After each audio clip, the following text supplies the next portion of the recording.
اگر زندگی میں کچھ بننا ہے تو اس کہانی کو ضرور سنو۔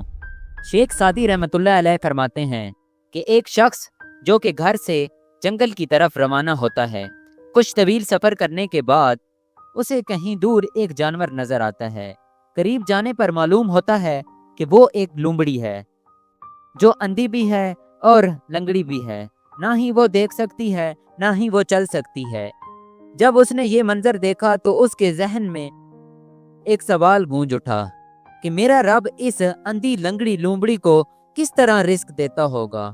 اس سوال کی تلاش میں اس شخص نے لومڑی کا پیچھا کرنا شروع کر دیا۔ کچھ دیر گزرنے کے بعد ایک شیر جو کہ ایک ہرن کو مار کر لے کر آ رہا تھا، اس نے اس ہرن کو لومڑی کے قریب ہی جا کر رکھ دیا اور اس ہرن کو کھانا شروع کر دیا۔ شیر نے پیٹ بھر کر جب گوشت کھا لیا تو وہ ادھر سے چلا گیا۔ لومڑی آرام آرام سے گئی اور اس بچے کچے گوشت کو کھایا۔ جب انسان نے یہ منظر دیکھا تو وہ حیران ہو گیا کہ میرے رب نے اس اندھی لنگڑی لومڑی کو رزق دے دیا۔ آسمان کی طرف دیکھتے ہوئے کہا کہ میرا رب مجھے بھی رزق دے گا، میں تو اشرف المخلوقات ہوں، میں تو انسان ہوں نا۔ اسی ارادے سے اس نے سب کچھ چھوڑ چھاڑ کر مسجد میں بیٹھنے کا فیصلہ کیا۔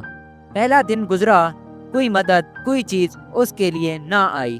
پانی پر گزارا کرتے ہوئے اس نے پہلی رات گزار دی۔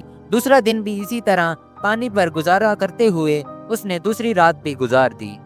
جب تیسرا دن آیا تو جب شام کا سورج ڈھلنے ہی والا تھا تو غیب سے آواز آئی، اے انسان، تو نے لومڑی کو تو دیکھا مگر تو نے شیر کو نہ دیکھا۔ اس نے خود بھی کھایا اور لومڑی کو بھی کھلایا۔ جب انسان نے یہ الفاظ سنے کانپ اٹھا اور اس نے سوچا کہ میں تو انسان ہوں، مجھے بھی شیر بننا چاہیے۔ تو ہمیشہ وہ بنے جو دوسروں کا بھی سہارا بن سکے، ہمیشہ ایسا کام کریں کہ دوسروں کو بھی مدد حاصل ہو۔ تو شیر بنے، لومڑی مت بنے، شیر بنے، لومڑی مت بنے۔